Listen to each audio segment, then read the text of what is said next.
திராவிடம்னா என்ன அப்படின்னு யார்ட்டையாவது கேட்டாங்கன்னா நான் அறிஞர்கள் கிட்ட கேட்டுட்டு சொல்றேன்றாங்க. கட்சி பேரு அண்ணா திராவிட முன்னேற்ற கழகம், கட்சி பெயர். இது ஒரு பக்கம்.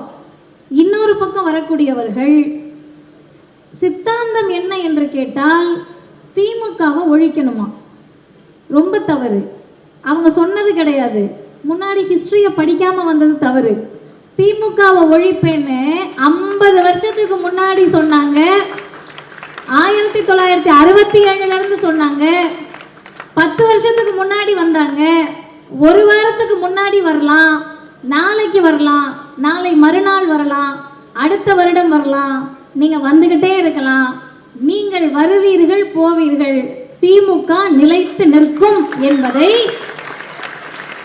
வார்த்தைக்காக சொல்லல, இங்க இருக்கக்கூடியவர்களை நம்பி நாங்கள் சொல்லுகிறோம், என்னையும் சேர்த்து. ஏன்னு கேட்டா பேச்சு போட்டி அப்படின்றது எல்லா ஊர்லயும் நடக்கும். நீங்களே நிறைய பேர் பங்கேற்றிருப்பீங்க. முதல் 3 பரிசு கொடுப்பாங்க, அவ்வளவுதான், முடிஞ்சிரும். பேச்சு போட்டி முடிஞ்சிரும், காசு கொடுப்பாங்க, இல்லை புத்தகம் கொடுப்பாங்க, வீட்டுக்கு வந்துருவோம். அடுத்த பேச்சு போட்டியை தயாராக ஆரம்பிச்சிருவோம்.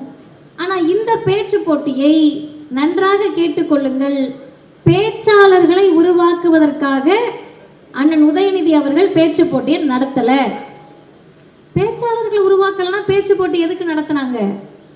ஆக சிறந்த கொள்கை வீரர்களை தயாரிப்பதற்காக தான் இந்த பேச்சு போட்டி நடத்தப்பட்டது.